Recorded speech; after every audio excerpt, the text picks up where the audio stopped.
우리가 사회생활을 하면서 또 직장생활을 하면서 여러 가지 지혜가 필요해요. 그 지혜는 우리의 사회생활, 우리의 직장생활, 우리의 가족생활, 또 더 나아가서 이 신앙생활을 하는데도 굉장히 많은 유익을 주게 됩니다. 그 중에 하나가 뭐냐면 분별력입니다. 여러분 어떠세요? 여러분이 생각할 때 나는 분별력이 그래도 있다 이렇게 생각하세요? 아니면 도대체 뭐가 뭔지 잘 모르겠어 이런 생각을 하십니까? 예를 들면 여러분은 사람을 만났을 때 이 사람이 착한 사람인지 나쁜 사람인지 분별하실 수 있으십니까? 여러분은 여러분 앞에 말하는 사람이 거짓말을 하는지 진실된 말을 하는지 이거 구별할 수 있으시겠습니까? 어떤 분들은 그래요. 내가 지금 살아온 인생이 얼만데, 내가 지금까지 살면서 얼마나 많은 사람들을 경험했는데 그 정도 모를까 봐 나는 딱 보면 이 사람이 착한 사람인지 나쁜 사람인지 알 수 있어요. 누군가 내게 말할 때 그 사람이 진실을 말하는지 거짓을 말하는지 나는 감으로 딱 잡아요. 알 수 있어요. 이렇게 말씀하시는 분이 있어요. 이런 분들이 대부분 사기당해요. 왜냐하면 자기 확신이 너무 강하다 보니까, 자기의 경험이 너무 확실하다 보니까 자기 경험으로 그냥 믿어버리는 거예요.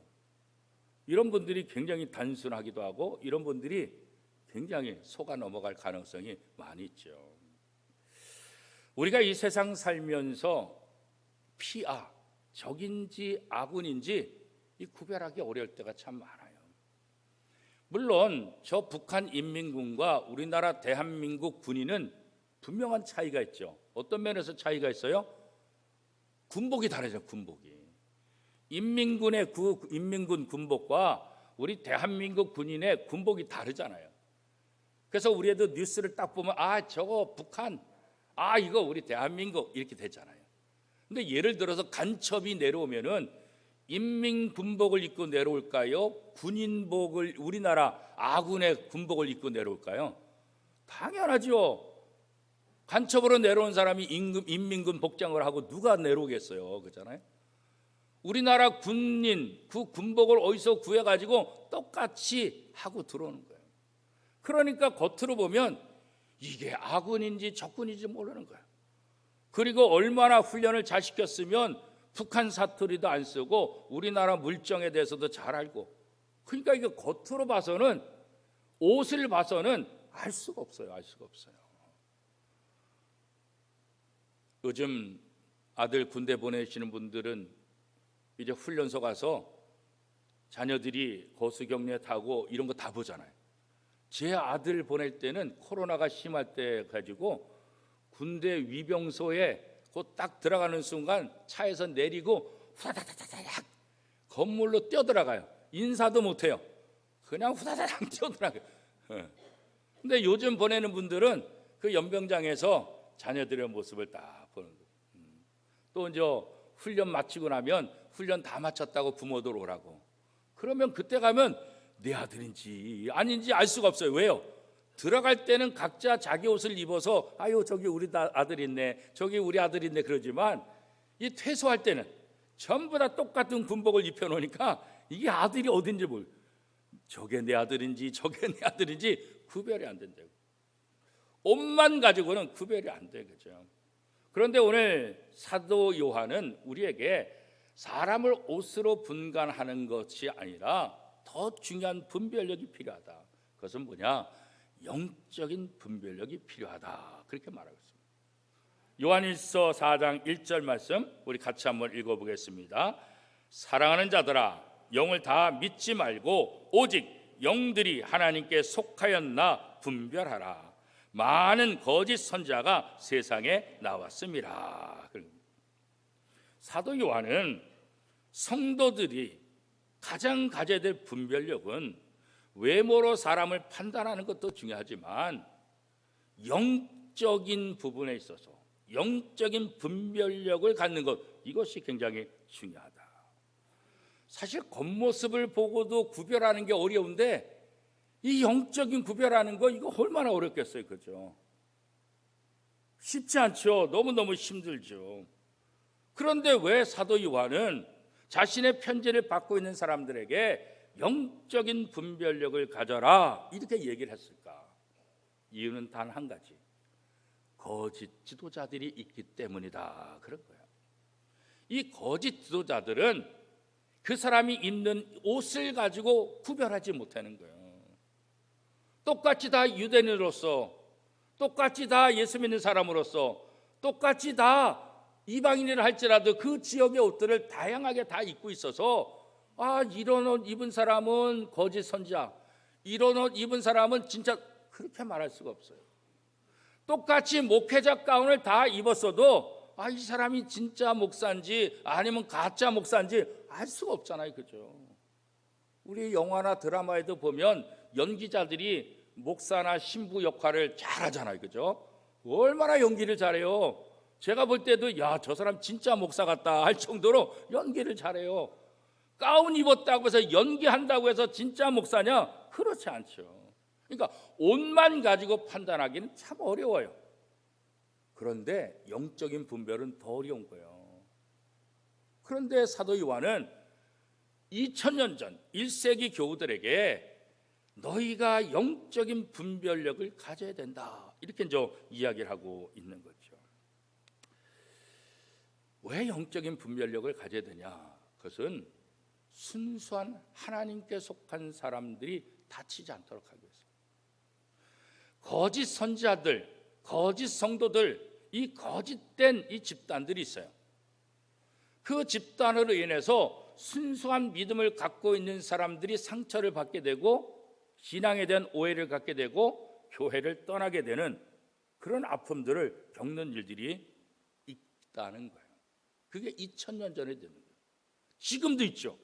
지금도 신앙생활 잘하다가 이단 사입이 여기에 현혹돼 가지고 교회를 떠난 사람들이 많이 있잖아요.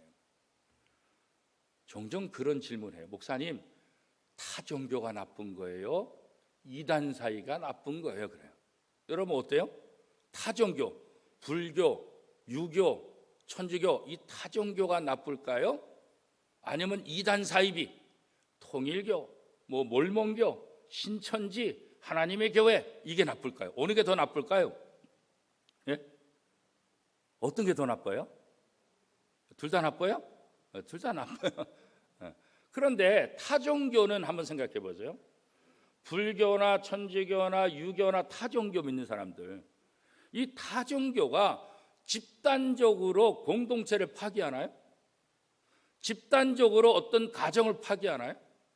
집단적으로 나라의 어떤 것들을 갖다가 잘못되게 하나요? 그런 것 없어요. 타종교는 하나님을 믿지 않을 뿐이지 자신이 믿는 신을 섬기면서 종교인으로서 타종교인으로서 삶을 사는 거예요.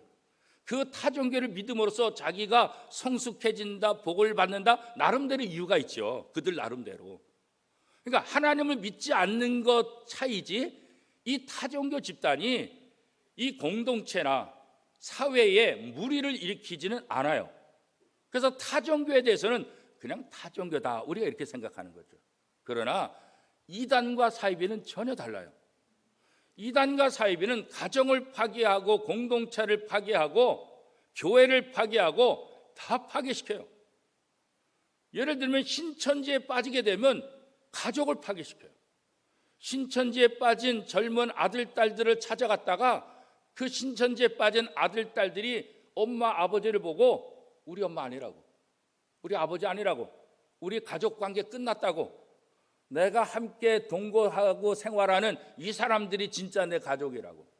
그래서 부모들이 신천지에 빠진 아들과 딸을 찾으러 갔다가 더 상처를 받고 더 충격에 빠지는 가정을 파괴. 대학교 잘 다니는 아이들한테 퇴학을 시키고 입학금을 갖다가 받아가지고 신천지에 다 헌금하게 만들고, 잘 다니던 직장을 퇴직하게 만들고 그 퇴직금을 신천지에 다 갖다 바치게 하고, 친구 관계도 끊어져요. 직장도 공동체도 다 끊어져요. 완전히 인생을 망가뜨리고 조직을 망가뜨려요. 이게 이단사예요. 이게 아주 더 무섭죠. 10년 전에 제가 부임했을 때 그때 우리 교회도 이 신천지에 빠진 분들이 있어요. 권사님 중에도 있었어요. 그분이 신천지로 가서 그분이 원미정교회 사람들에게 계속 전화해가지고 복음방 소위 신천지에서 성경 공부를 가르치는 그곳으로 우리 교인들을 자꾸 인도하려고 해요.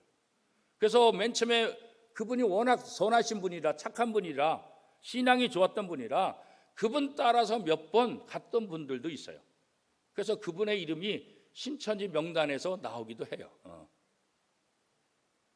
그런데 그런 문제가 얼마나 심각한지를 제가 경험했는데 그것은 뭐냐면 우리 교회 다니던 그 권사님 때문에 신천지 복음방에 이끌린 사람이 있어요. 그분이 나중에 보니까 이 신천지가 얼마나 나쁜지를 알게 된 거예요. 그래서 자기를 데리고 간 사람이 원미동교에 다녔다는 것을 알고 저를 찾아온 거예요. 목사님, 그분 권사라고 하는 그분 조심해야 돼요. 그분이 교인들에게 연락하지 못하도록 단단히 훈련시켜야 돼요. 그분 때문에 많은 사람들이 신천지로 가고 있어요. 그분이 나쁜 사람이면 괜찮은데 그분이 잘 도와주고 선물도 해주고 선하게 생기셨고 말이나 모든 것들이 위로가 되고 그분 때문에 신천지에 빠진 사람이 있어요. 목사님 교인들 제대로 관리를 하셔야 됩니다. 그래서 제가 알았어요. 그래서 그때 제가 그분의 이름을 공개적으로 얘기하고 그분이 전화하는 거 받지 말고 그분이 어디 가자 하는 거 하지 말아라 라고 아주 강하게 몇 주 동안 광고한 때가 있었어요. 우리 주변에 이렇게 잘못된 지도자를 만나고 잘못된 성도들 때문에 신앙생활 잘하던 사람들이 엉뚱한 길로 가서 가정도 망가지고 인생도 망가지고 하나님의 구원에서 벗어나는 일들이 있게 된다는 거예요. 이게 지금만 있었던 것이 아니라 2000년 전에도 있었던 거예요. 거짓 지도자들 때문에 거짓 성도들이 양산되고 그래서 교회의 무리를 일으키니까 사도 요한이 편지를 쓰면서 거짓 지도자들을 분별할 수 있는 그런 영적인 분별력을 가져라 이렇게 권면하고 있는 거죠. 19세기 초 모스크바에 데이빗 차크바스 빌리라는 사람이 있었어요. 이 데이빗이라는 사람이 자신이 사회학자요, 과학자요 그렇게 자신을 소개하고 많은 사람들에게 자신을 이야기했어요. 그러다가 어쩌다가 한번 강의를 하게 되고 이 사람의 강의한 것들이 또 소문을 타고 또 다른 사람의 강의하고 그래서 대학에 초청받아서 대학에서도 강의하고 한 대학에서뿐만 아니라 모스크바 러시아에 있는 유명한 대학 모두 다 다니면서 강의를 하기 시작합니다. 19세기 초니까 지금으로부터 거의 200년 전이죠. 그런데 이 사람이 그 당시 강의하는 주제가 어떤 주제였냐면 기술적 혁명, 원자론, 현대의학이란 진보된 사회에서 사랑 이런 주제를 가지고 각 대학에서 강의를 하며 다녀요. 그래서 인기가 굉장히 많았어요. 그러다가 시간이 한참 지난 후에 이 사람의 정체가 들통났는데 그 뭐냐? 이 사람은 대학을 다닌 적도 없어요. 이 사람은 사회학자도 아니에요. 이 사람은 과학자도 아니에요. 이 사람의 직업이 뭐였냐? 학교의 수의였어, 수의. 그러니까 자기가 한 강의에 대한 전공을 공부한 적이 한 번도 없어요. 근데 워낙 머리가 좋으니까 아마 그렇게 강의를.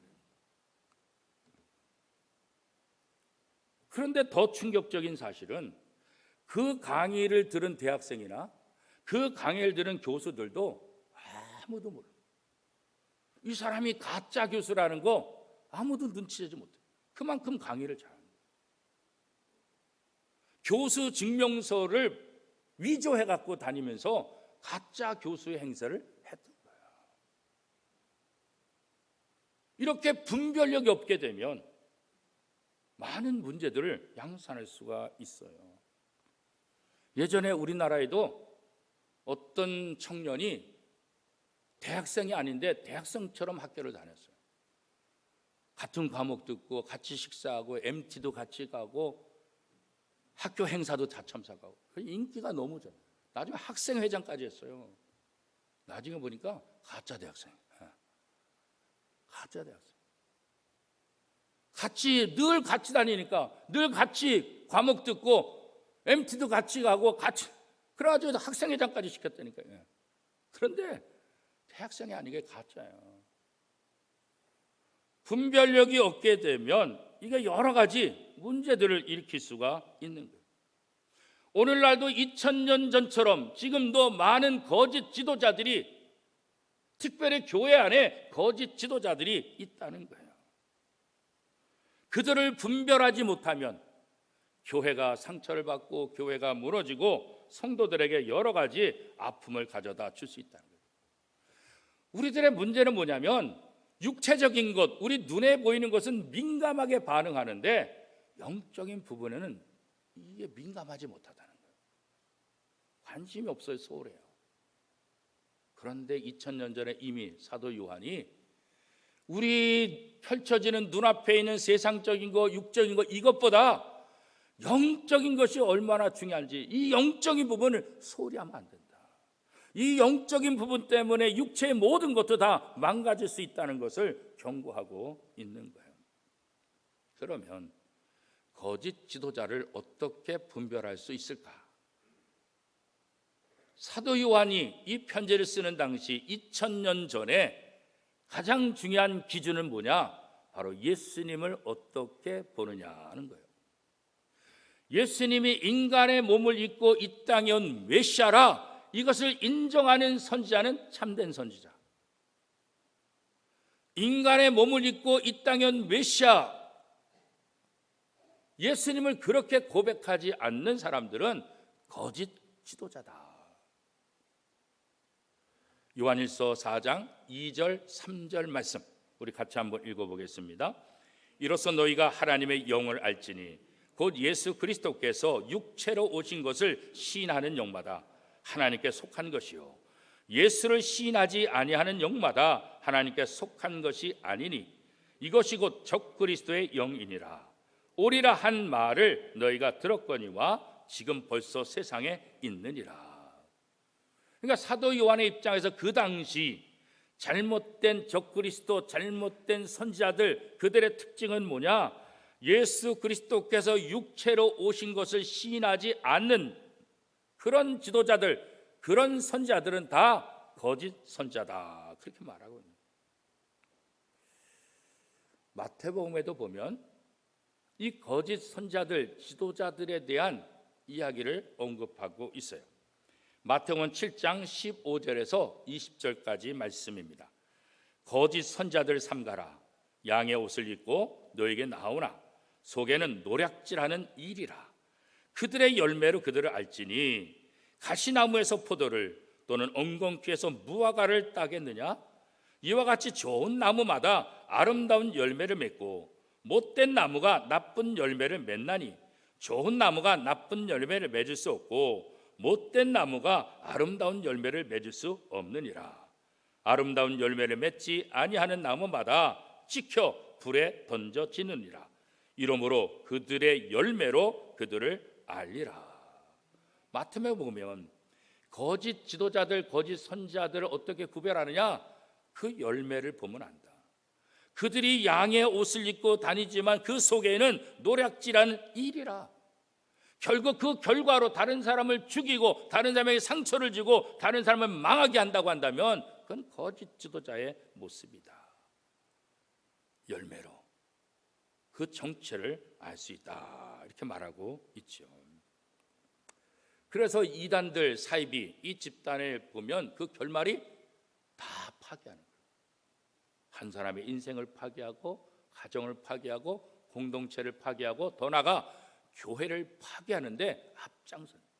그래서 이 이단 사이비는 우리가 분명하게 분별할 줄 알아야 되고, 그래서 우리 교단에서도 총회 안에 이단 사이비 대책위원회가 있어서 각 교회로부터 노회로부터 이런 사람이 좀 위험합니다, 이렇게 주장하고 이런 말을 하고 다니는 사람이 있습니다, 그러니까 이런 사람들을 신학자들을 동원해서 조사해서 그 결과를 알려주세요. 그래서 이단 사이비 대책위원회가 있어요.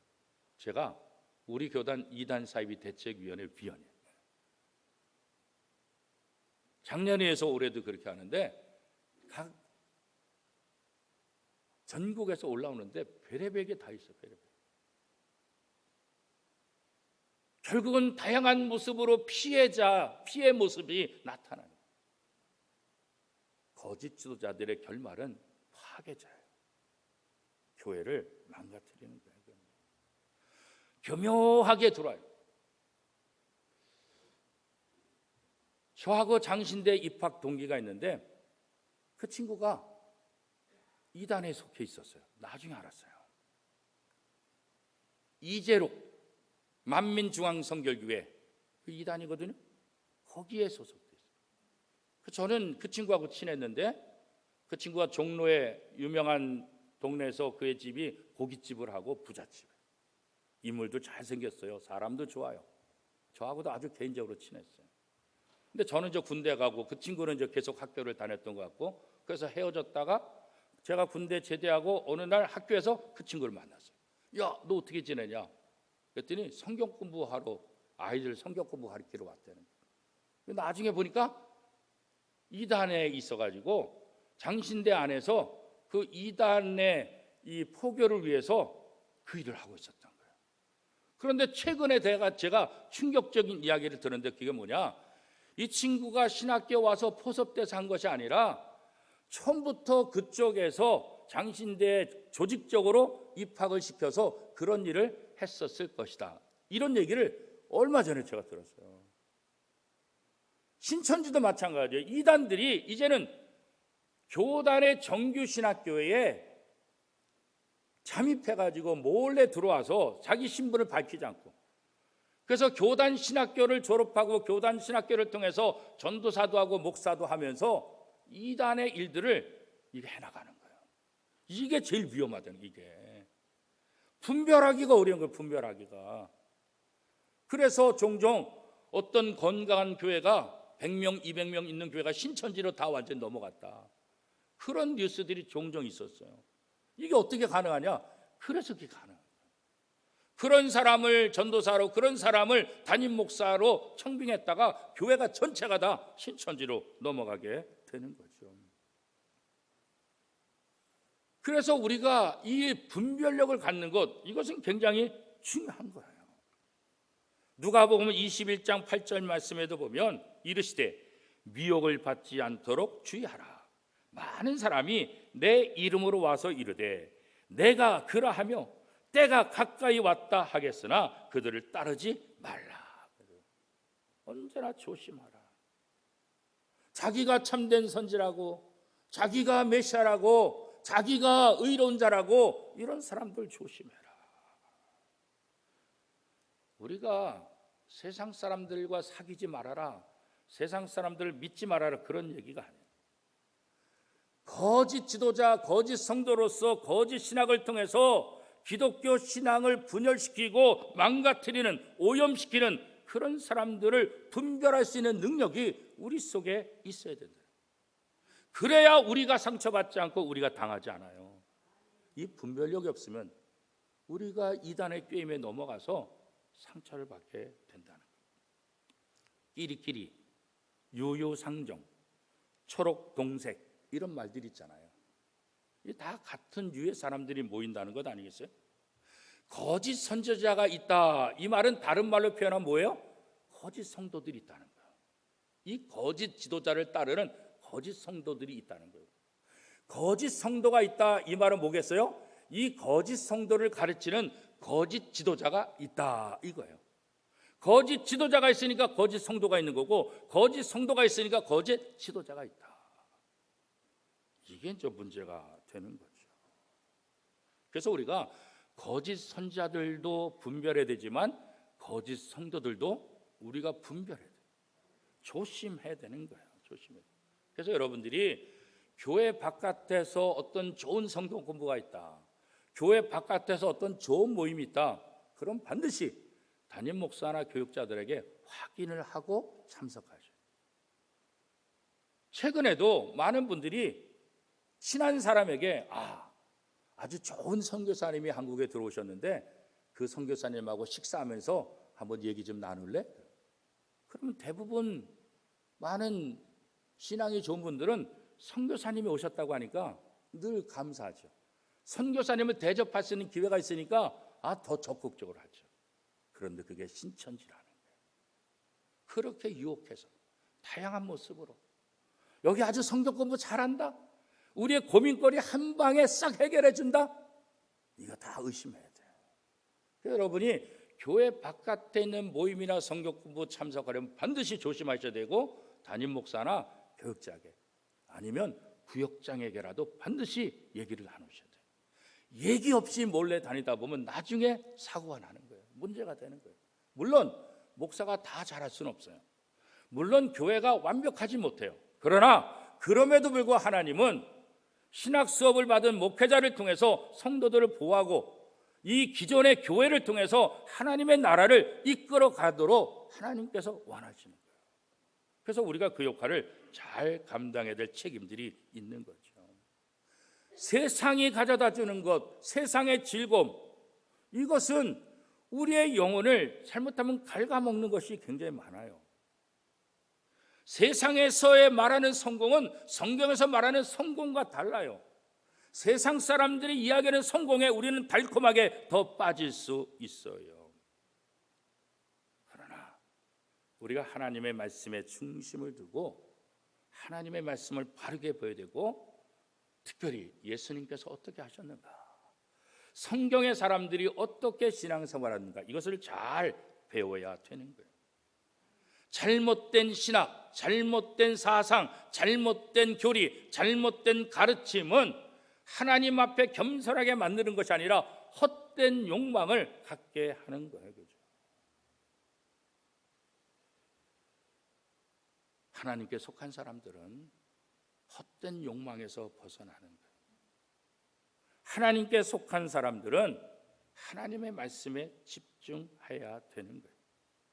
요한일서 4장 6절에서 10절까지 말씀, 좀 길지만 우리가 차근차근 한 목소리로 같이 한번 읽어보겠습니다. 요한일서 4장 6절에서 10절까지 말씀입니다. 우리는 하나님께 속하였으니 하나님을 아는 자는 우리의 말을 듣고 하나님께 속하지 아니한 자는 우리의 말을 듣지 아니하나니 진리의 영과 미혹의 영을 이로써 아느니라. 사랑하는 자들아, 우리가 서로 사랑하자.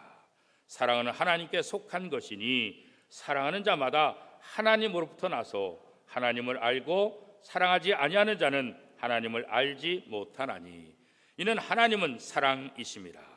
하나님의 사랑이 우리에게 이렇게 나타난 바 되었으니 하나님이 자기의 독생자를 세상에 보내심은 그로 말미암아 우리를 살리려 하심이라.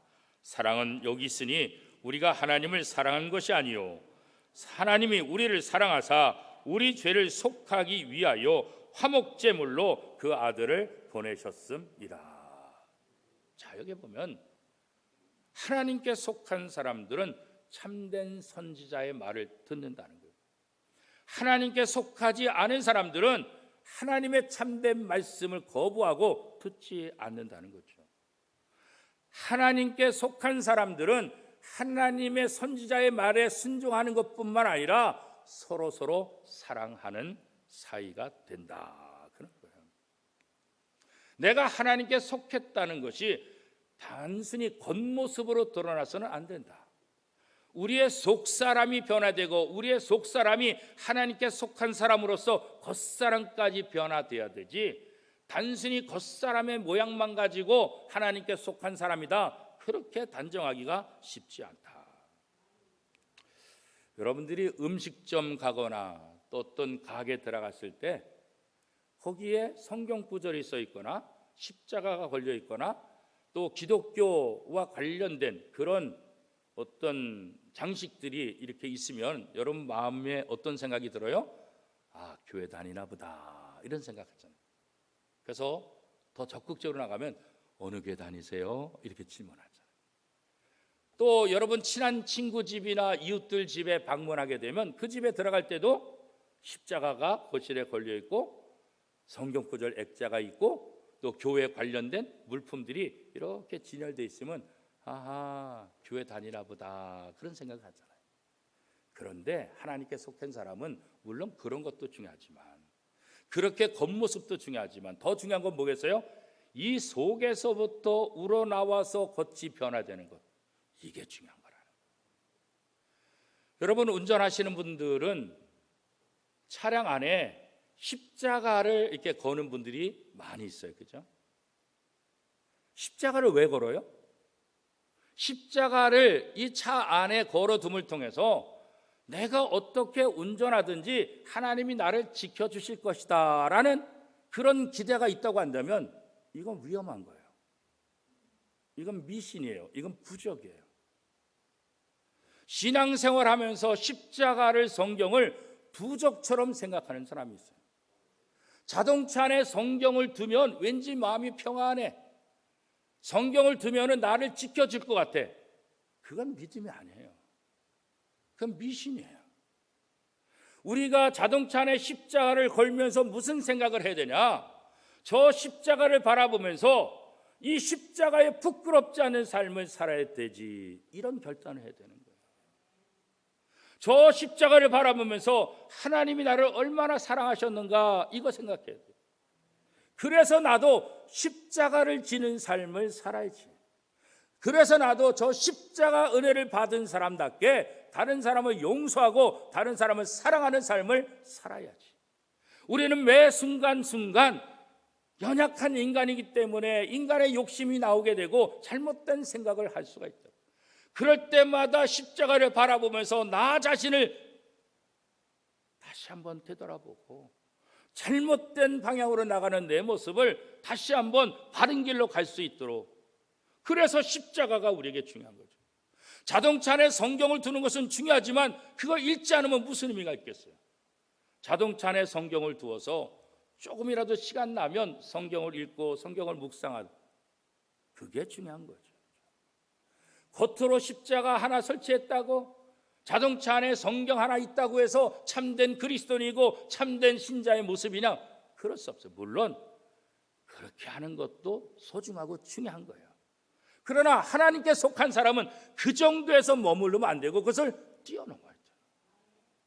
하나님께 속한 사람들은 그 십자가를 바라보면서 그 십자가 정신, 그 십자가 사랑을 실천하겠다는 의지와 결단을 해야 되고, 성경을 바라보면서 그래, 이것이 내 양식이지, 이것을 날마다 내가 묵상해야지, 그런 사고를 해야지.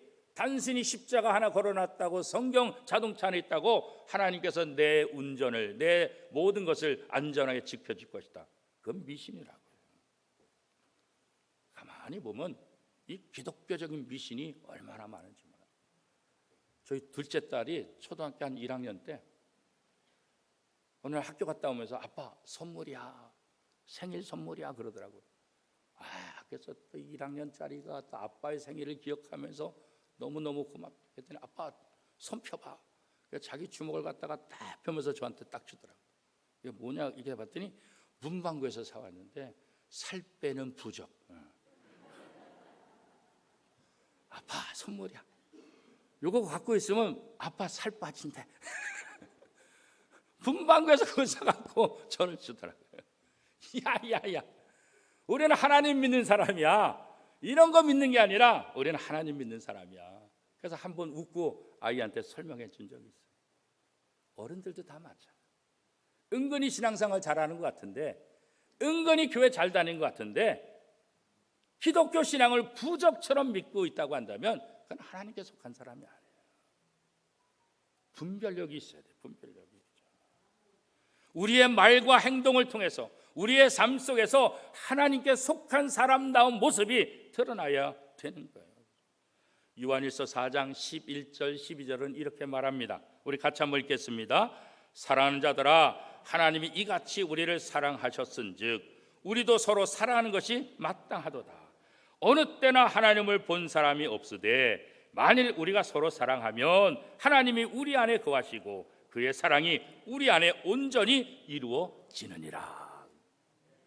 하나님께 속한 사람들은 영적인 분별력만 갖는 것이 아니라 그 영적인 분별력을 가지고 하나님의 말씀을 내 삶 속에서 적시고 적셔서 삶을 통해 나타나야 되는데, 그 가장 대표적인 게 뭐냐? 이웃을 사랑하라는 거예요. 이웃을 사랑하는 거예요. 하나님은 사랑이시라. 우리가 서로 사랑하면 하나님이 우리 안에 거하시고 그의 사랑이 우리 안에 온전히 이루느니라. 이게 바로 하나님께 속한 사람의 특징이라는 거예요. 사랑하는 성도 여러분, 저와 여러분은 하나님께 속한 하나님의 백성인 줄로 믿습니다. 그렇다고 한다면 우리의 삶을 통해서 하나님께 속한 백성다운, 속한 사람다운 그런 모습이 나타나야 되는 거예요.